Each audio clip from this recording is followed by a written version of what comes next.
அல்லேலூயா.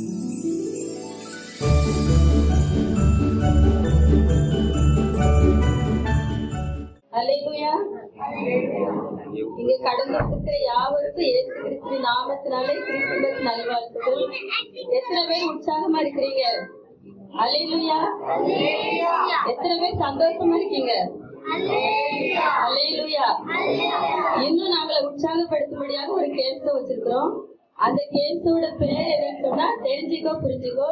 அடாடா அடிச்சுக்கோ பிடிச்சுக்கோ நினைக்காதுங்க, தெரிஞ்சுக்கோ புரிஞ்சுக்கோ. ஓகேவா? இதுல 3 ஜோடி வரலாம். அம்மா பொண்ணாவும் இருக்கலாம், இன்னும் விசுவாசி ஊழியக்காரர்களும் இருக்கலாம். அது உங்க விருப்பம் தான். இது யாருனாலும் சாய்ஸ் பண்ணிக்கிடலாம். சரி வாங்க கூப்பிடலாமா அந்த சாய்ஸ். ஆனா அந்த லாஸ்ட்ல அது கேம்ஸோட லாஸ்ட்ல அதுல சக்சஸ் நீங்க தான். எந்த ஜோடி பெஸ்ட் ஆன்சர் பண்ணுதாங்களோ அவங்கள தான் நாங்க பெஸ்டா சாய்ஸ் பண்ணுவோம். இப்ப அவங்களுக்கு கூப்பிடலாமா? வாங்க வாங்க வாங்க. அடடா சொன்ன உடனே வந்துட்டீங்களே, உங்களுக்கு ஒரு கைத்தட்ட கொடுத்துடலாமா?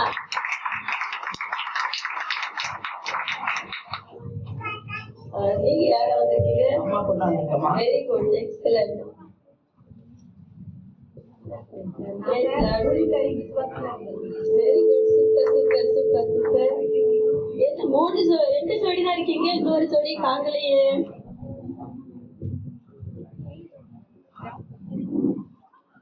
ஏய் உனக்கு இங்க என்ன வேலை? இதெல்லாம் விசுவாசிங்க கூட்டம். உனக்கு இங்க யாரும் இல்ல, போ. எனக்கு அங்க ஆளு கிடைக்காம போகுது, பார்க்கதானே போறீங்க. போ. அது போனதுதான். நம்ம கேம் ஷோக்குள்ள போவோம். நல்ல கவனமா கேளுங்க. இதுல ஒவ்வொரு ஜோடிக்கு 2 கொஸ்டின் கேட்கப்படும். அதுல எந்த ஜோடி பெஸ்ட் ஆன்சர் பண்ணுறாங்களோ அவங்களதான் நாங்க சாய்ஸ் பண்ணுவோம். இதுல உள்ள ஜட்ஜுக்கு கடைசியில இவங்கதான் தீர்ப்பு சொல்லுவாங்க. சரி, முதலாவது அம்மா பண்ணுவாங்க. உங்களுக்கான 2 கேள்வி, கவனமா கேளுங்க. நீங்க உங்க பிள்ளைங்க கிட்ட எதிர்பார்க்கிறது என்ன? உங்களுக்கு உங்க பிள்ளைங்களுக்கு உள்ள உறவு என்ன? உங்களுக்கு உங்க பெற்றோர்களுக்குள்ள உறவு என்ன? நீங்க உங்க பேரண்ட்ஸ் கிட்ட எதிர்பார்க்கிறது என்ன? முதலாவது பொண்ணுக்கு இருந்து கேள்வி ஆரம்பிப்போம். அம்மா நீங்க இருக்கலாம். இதான் பொண்ணு. ஏய் கேக்குதா உனக்கு? சொல்லுங்க ஆண்டி. அம்மா கேள்வியே கேட்டு படிச்சுட்டம்மா.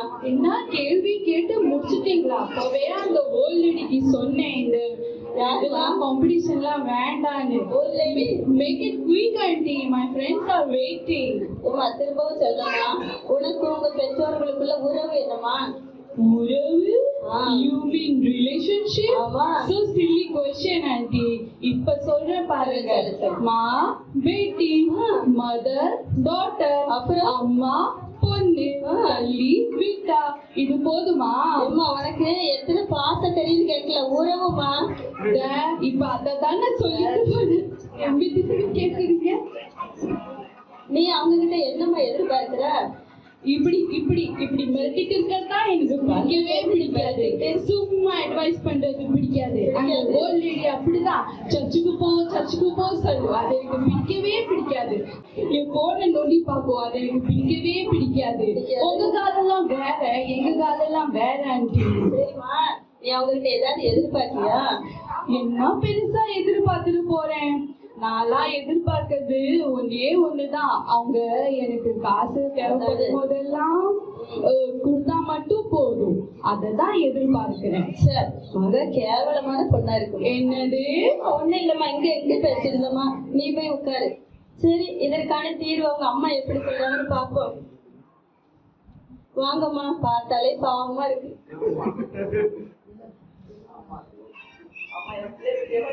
ஆமா,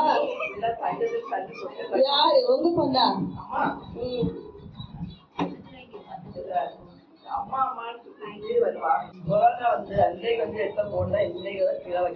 எல்லாரும் இன்னைக்கு அப்படிதான் இருக்காங்க. நமக்கு இருக்க அம்மா அம்மானாலே போகும், காதே கேட்காது. என்ன ஏற்பட்டா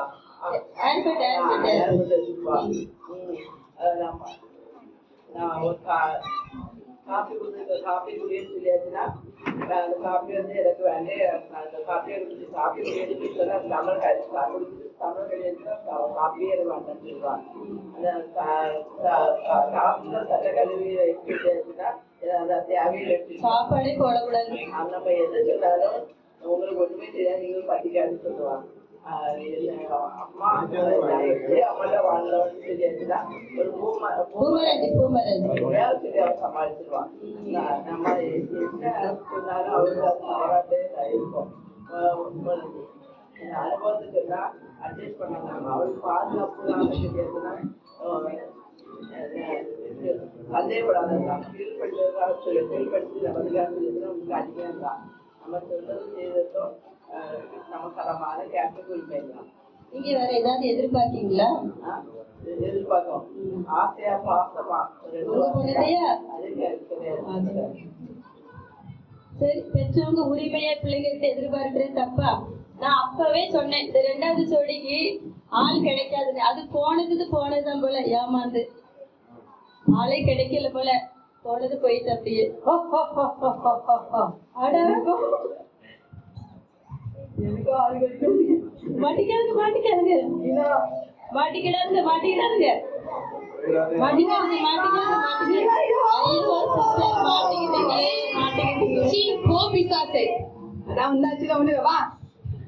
சரி, உங்க 2 பேருக்கான கேள்வி. நீ இவங்களை எப்படி ஃப்ரெண்டா பிடிச்சீங்க? நீ இவங்களை எப்படி ஃப்ரெண்டா பிடிச்சீங்க? உங்களுக்கு பிடிச்சது என்ன, பிடிக்காதது என்ன? முதலாவது பிசாசு கேள்வி ஆரம்பிப்போம். விசுவாசி நீங்க உட்காரலாம். எப்படி பிடிச்சோமா? இவங்க எங்களை விட்டா தானே இவங்களை பிடிக்கிறதுக்கு. அவங்க இடம் கொடுக்குறாங்க, நாங்க பிடிச்சிக்கிறோம். இடமா ரொம்ப வருஷத்துக்கு முன்னாடி இந்த விசுவாசிகள்லாம் ஏமாத்துறது ரொம்ப கஷ்டமா இருந்துச்சு. இப்பதான் ஈஸியா வந்து மாட்டிக்கிறாங்க. சீப்பா பெஸ்ட். சீப்பாவா இருக்குது? டேட்டா, மொபைல் டேட்டா, இது ஒண்ணு போது இவங்கெல்லாம் தூக்குறதுக்கு. ஒவ்வொரு விசுவாசியும் கேளுங்க. உங்களோட வீட்டுதான் எனக்கு கேட்க மாதிரி. என்ன பெரிய விசுவாசி சொல்றீங்க? சொல்ற நல்லா கேளுங்க. ஜபத்தை மருந்து வல்லமை எழுந்த விசுவாசியா? பக்தி விசை போடுற விசுவாசியா? இன்னும் சொல்றேன் கேளுங்க. கோபத்தினால பாவத்துல விழுந்தவன், இச்சையினால சேத்துல விழுந்தவன், பொறாமையினால பொங்கி எழுந்தவன், கவலைனால கண்ணீர விழுந்தவன், பிதாவின் சித்தத்தை செய்யாம ஏசப்பாவோட சத்தத்தை கேட்காம இந்த மாதிரி பைத்தியமா இருக்காங்க. இவங்களா விசுவாசியா? நல்லா வாயில வந்துட போகுது. விசுவாசிக்கு மானத்தை எல்லாமே பேசுமா? விசுவாசிக்கு மானத்தை மொத்தமா கப்பல் ஏற்றிட்டாங்க. அப்புறம் என்ன கேட்டீங்க? என்ன பிடிக்குமா? சொல்றேன். நீங்க ஜபம் பண்ணாம இருக்கீங்க பாருங்க, அது எனக்கு ரொம்ப பிடிக்கும். ஊழியம் பண்ணாம இருக்கீங்க பாருங்க, அதுவும் ரொம்ப பிடிக்கும். தப்பு பண்ணா உங்க குழந்தைங்களை கண்டிக்காம இருக்கீங்க, அதுவும் ரொம்ப பிடிக்கும். அப்புறம் வாரம் பாஸ்டர் மெசேஜ் கொடுப்பாங்க, சத்தியம் அதை அப்படியே காத்துல விடுவீங்க பாருங்க, அதுவும் எனக்கு ரொம்ப பிடிக்கும்.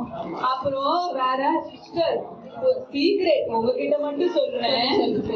விசுவாசிங்களே, உங்களுக்குள்ள இருக்கிற ஏசப்பாவை பார்த்தா எனக்கு பயம். ஆனா நீங்க என்ன பார்த்து பயப்படுவீங்க பாருங்க, அது எனக்கு ரொம்ப ரொம்ப ரொம்ப ரொம்ப பிடிக்கும். பெரிய சீக்கிரட்டா பிசாசு மறைச்சு வச்சிருக்கோமா? சிஸ்டர், கைண்ட் ரிக்வெஸ்ட் ஆமா, சொல்லு.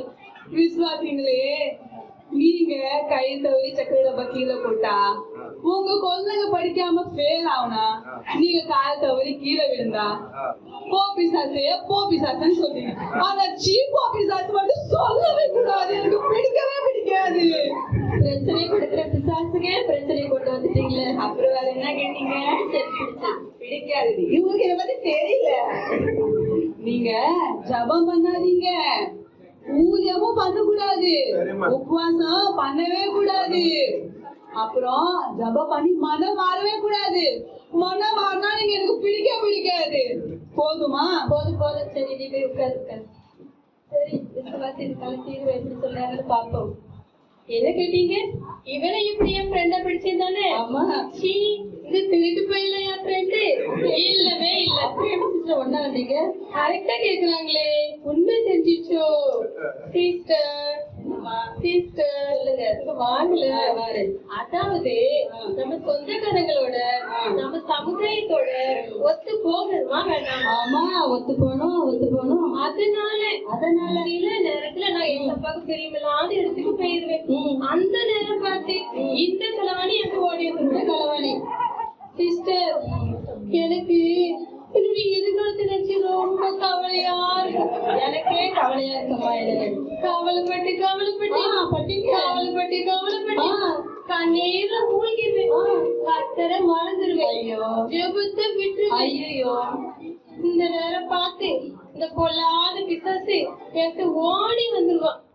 அது மட்டும் இல்ல, ஐயோ என்னம்மா இதை சொல்லி செய்ய மாட்டீங்களா? எனக்கு என்னம்மா கோபம் கோபமா? ஒப்பிழிச்சிட்டு வரும். பொறாம பொங்கி பொங்கி வரும். அடக்க முடியாத ஆத்திரம் வரும். ஐயோ, எதிரிகள் மேல எரிச்சல் வரும். மாம்சத்தின் புரிய வடக்குன்னு எட்டி பார்ப்போம். இதையெல்லாம் வச்சுதான் அவன் என்ன என் ஃப்ரெண்டு சொல்லுதான். இதெல்லாம் வச்சுட்டுதான் உங்க ஃப்ரெண்டுன்னு சொல்றாங்க. இவனால நான் எவ்வளவு கஷ்டப்படுதேன் தெரியுமா? எப்ப பார்த்தாலும் என்ன குற்றப்படுத்துவான், குறை சொல்லிட்டே இருப்பான். இப்ப கூட நான் மறந்துருக்கலாம் நினைச்சு இந்த சர்ச்சில் அப்படி உட்கார்ந்து என்ன இத்தனை பேருக்கு முன்னாடி கூட்டிட்டு வந்து என்ன அசிங்கப்படுத்திட்டா. அடுத்த கேள்விக்கு போலாமா? உங்களுக்கு பிடிச்சதா? இவகிட்டயா பிடிச்சதா? நீதிக்கு சம்பந்தம் ஏது? ஒளிக்கும் இருளுக்கும் ஐக்கியம் ஏது?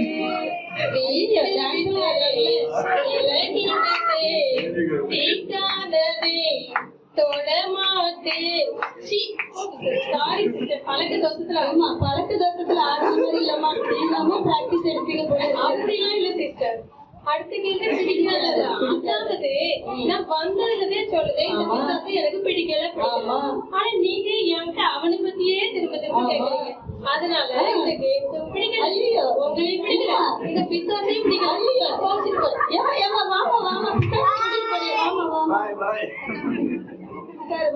ஐயோ இதுக்கான தீர்வு அப்புறமா பார்ப்போம்.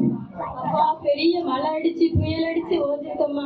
சரி, அடுத்தவங்க மூணாவது ஜோடி வந்து அவங்க என்ன சொல்றாங்கன்னு பார்ப்போம். வாங்க சிஸ்டர்.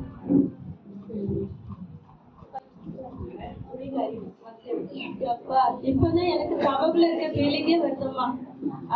உங்களுக்கான 2 கேள்வி கவனமா கேளுங்க. கிறிஸ்தவன்னா யாரு? நித்திய ஜீவனை பெறணும்னா நம்ம என்ன செய்யணும்? முதலாவது நம்ம விசுவாசிட்ட கேட்போம், 2வது ஊழியக்கார மட்டும் கேட்கலாம். நீங்க உட்காரு. கிறிஸ்தவன்னா யாரு? கிறிஸ்தவ பெயர் இருக்கிறதுனால ஒருத்தங்க கிறிஸ்தவங்க ஆக முடியாது. கிறிஸ்தவ குடும்பத்துல பிறக்கிறதுனாலயும் ஒருத்தங்க கிறிஸ்தவங்க ஆக முடியாது. சபைக்கு வர்றதுனாலயோ காணிக்கைகளை அள்ளி கொடுக்கறதுனாலயோ ஒருத்தங்க கிறிஸ்தவங்க ஆக முடியாது. ஒருவனுடைய இருதயத்துல கிறிஸ்து பிறக்காவிட்டால் அவன் கிறிஸ்தவன் ஆக முடியாது. முதலாவது வேதத்துல அந்தியோகியா பட்டணத்துல உள்ள ஸ்ரீஷர்களுக்கு தான் கிறிஸ்தவர்கள் அப்படிங்கிற பெயர் வழங்கப்பட்டது. அந்த ஸ்ரீஷர்கள் யாருன்னா இயேசுவை விசுவாசித்து அவருடைய போதனைகளை கேட்டு அவரை பின்பற்ற வேண்டும் என்று விரும்பினவர்கள் தான் இந்த ஸ்ரீஷர்கள். அவர்களை பார்த்து இயேசு சொல்லுவார், ஒருவன் என்னை பின்பற்ற விரும்பினால் தன்னை தான் வெறுத்து தன் சிலுவை எடுத்துக்கொண்டு என்னை பின்பற்ற கடவன். அப்படி தன்னை வெறுக்காமல் தன் சிலுவை எடுக்காமல் என்னை பின்பற்றுகிறவன் எனக்கு பாத்திரம் அல்ல அப்படின்னு. சிலுவை எடுக்கிறதுனா என்னன்னா, கிறிஸ்துவை உடையவன் தன் மாம்சத்தையும் அதன் ஆசை இச்சைகளையும் சிலுவையில அறைந்திருக்கணும். நம்முடைய சுய விருப்பத்தையும் சுய ஆசை இச்சைகளையும் சிலுவையில அறையணும். நம்மளால செய்ய முடியாத ஒண்ணு இயேசு சொல்ல மாட்டார். இவர்கள் தான் கிறிஸ்தவர்கள். தன்னுடைய சுய ஆசை விருப்பங்களை சிலுவையில அறைந்து அதை ஒவ்வொரு நாளும் சுமந்து கொண்டு போகிறவர்கள் தான் கிறிஸ்தவர்கள். 2வது என்ன கேட்டீங்க சிஸ்டர்? நித்திய ஜீவனை பெற என்ன செய்யணும்? நம்மளுடைய மாம்சத்தை சுயமா நம்மளால சிலுவையில அறைய முடியாது. அதனாலதான் இயேசு சொல்லுவார், நான் போறது உங்களுக்கு நல்லது. நான் போனேனாகில் பரிசுத்த ஆவியானவர் உங்களிடத்துல வருவார். அவர் வரும் பொழுது நம்மளுடைய இருதயத்துல தேவனுடைய அன்பை ஊற்றுவார். அவருடைய பலத்தை நமக்கு தருவார். அந்த பரிசுத்த ஆவியினுடைய அன்பினாலும் அவருடைய பலத்தினாலும் நம்மளால நம்மளுடைய சுய சரீரத்தின் ஆசைகளையும் அதன் இச்சைகளையும் அந்த சிலுவையில அறைய முடியும். அந்த சிலுவையில அறைந்து ஒவ்வொரு நாளும் அதை சுமந்து கொண்டு விசுவாசத்தை துவக்குகிறவரும் முடிக்கிறவருமாகி இயேசுவை நோக்கி பொறுமையா நம்ம ஓடணும். அப்படி அந்த ஒவ்வொரு நாளும் அந்த விசுவாசத்தை சுமந்து கொண்டு நாம் ஓடணும். அப்படி ஓடணும்னா பரிசுத்த ஆவியானவர் நமக்கு ஒவ்வொரு நாளும் காத்து கொண்டு நடக்கணும். விசுவாசத்தையும் ஓட்டத்தை முடித்தவராகிய பவுல் தீமோத்தேயுவுக்கு சொல்லுகிறார், விசுவாசத்தில் நல்ல போராட்டத்தை போராடு, நித்திய ஜீவனை பற்றிக்கொள், அதற்காகவே நீ அழைக்கப்பட்டது. நாம் ஒவ்வொருவரும் கிறிஸ்தவர்கள் நம்மளுடைய சுய மாம்சத்தையும் அதன் ஆசை இச்சைகளையும் வெறுத்து சிலுவையில் அடித்துக் கொண்டு ஒவ்வொரு நாளும் நாம் கிறிஸ்துவை பின்பற்றுவோமானால் இந்த நித்திய ஜீவனை நாம் பெற்றுக்கொள்ளலாம். Super sister, super super.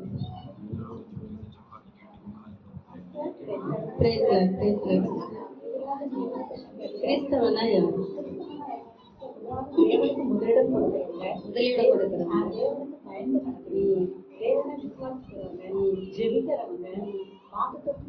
தாமதம் ஆனாலும் நிச்சயம் நிறைவேறது ஏசப்பா போல எல்லாரும் சுயநலம் இல்லாதவங்க, எல்லாருக்கும் தன்னோட முடிந்த அளவு உதவி செய்யறவங்க, சாட்சியுள்ள வாழ்க்கை மொத்தத்துல கிறிஸ்தவனா ஏசப்பாவோட வாழ்க்கை பிரதிக்கிறவங்க மரணமானாலும் ஜீவனானாலும் உயர்வானாலும் தாழ்வானாலும் வேற எந்த கிறிஸ்தவனாலும் கிறிஸ்துவ உங்களை விட்டு என்னை பிரிக்க மாட்டாதே நித்திய ஜீவன். எப்படி சிஸ்டர் இவ்வளவு ஸ்ட்ராங்கா சொல்றீங்க? கிறிஸ்துவோட ஒவ்வொரு நோக்கம் என்ன? நாம நம்முடைய வாழ்க்கையில எவ்வளவு கஷ்டங்கள், கவலைகள், துன்பம், கண்ணீர் வந்தாலும் எல்லாத்தையும் சகிச்சுட்டு நம்ம கிறிஸ்துவாக வாழ்க்கையோட ஏசப்பாய எதுக்கு தேவையான மனிதமான நோக்கத்தோட தானே. அதுதான் பவுல் அப்போஸ்தலன் ரோமர் 9 சொல்ல வந்தாங்க. அதாவது தேவனுடைய கிருபை வருவோம், நம்முடைய கர்த்தராகிய இயேசு கிறிஸ்துவின் நித்திய ஜீவன் அவர் சொல்லியிருக்காங்க. அதே மாதிரி அடுத்தது நித்திய ஜீவன் யாருக்கு கிடைக்கணும் ஏசப்பாவே சொல்லுங்க. யோவான் 5:6 என்னை என்னுடைய வசனத்தை கேட்டு அனுப்பங்களை விசுவாசிக்கிறதுக்கு நித்திய ஜீவன் சொல்லியிருக்கிறாரு. என்னிடத்தில் விசுவாசமா இருக்கிறவங்களுக்கு நித்திய ஜீவன் சொல்லியிருக்கிறாரு. வேதாகமத்தை ஆராய்ந்து சொல்லியிருக்கிறாரு. அதே போல மொத்தத்தை பானபவர்கள் அதெல்லாம் அவர் மறுத்து இருக்கிறது மூலமாக என்னுடைய பிதாவின் வீட்டில் அநேக வாசஸ்தலங்கள் அதில் போய் நம்மளுக்காக ஒரு வாசலை ஆழ்த்த பணிகள் சென்று நானும் அவருடைய அந்த வாசத்தை நிறைவேற நம்பிக்கையோடு காட்டுறேன். எனக்கு கிடைக்கும் அதுபோல எல்லாருக்கும் நித்திய ஜீவன் கிடைக்கிற நம்பிக்கை இருக்கா? Super super. கை தட்டுங்க, எல்லாரும் கை தட்டுங்க. சூப்பர்.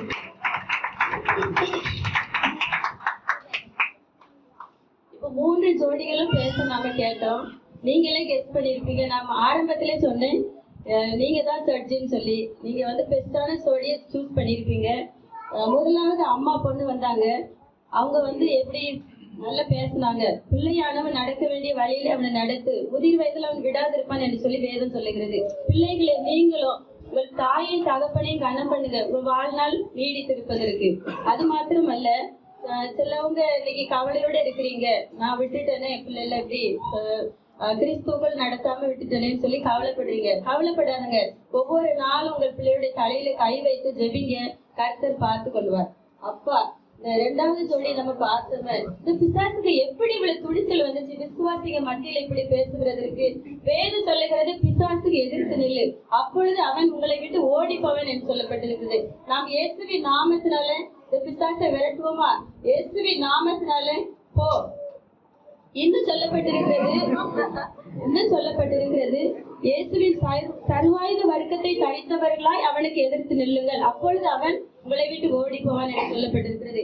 ஒவ்வொரு நல்ல விசுவாசிகளும் எப்படி இருக்க வேண்டும் என்று சொன்னால், வசனத்தை கேட்கிறவர்களாக மாத்திரம் அல்ல, அதன்படி ஜீவிக்கிறவர்களாக இருக்க வேண்டும். வெறும் கேட்கிறவர்களாக மாத்திரம் நாம் இருந்தோமானால் நம்மளுடைய விசுவாசத்தை விசுவாசிக்க கூடாதபடிக்கு அந்த பிசாசானவன் நம்முடைய அந்த வார்த்தையை இருதயத்திலிருந்து எடுத்து போடுவான்.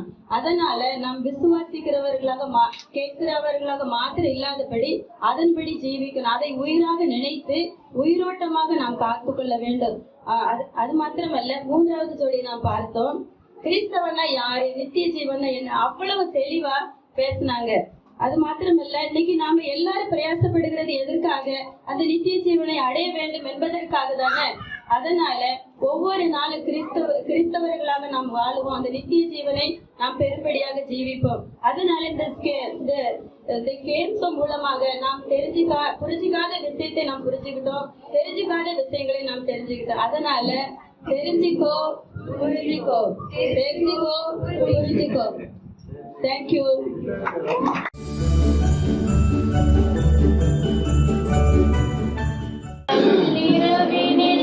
பணிவேளையில் பரநேசு மண்ணில் உதித்தார். மாதர் யாவரும் மீட்பை பெறவே மகிவன் இயேசு பாலன் பிறந்தார்.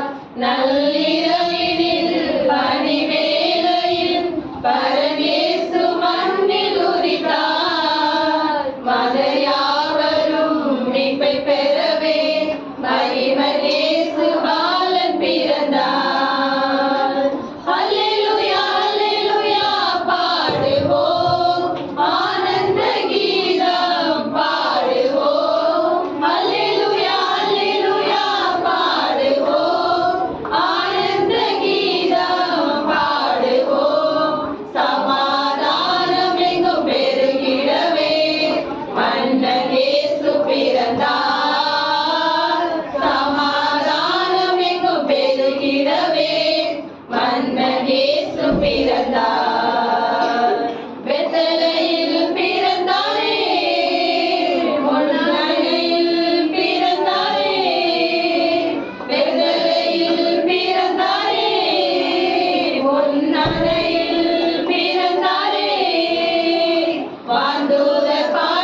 கண்ணா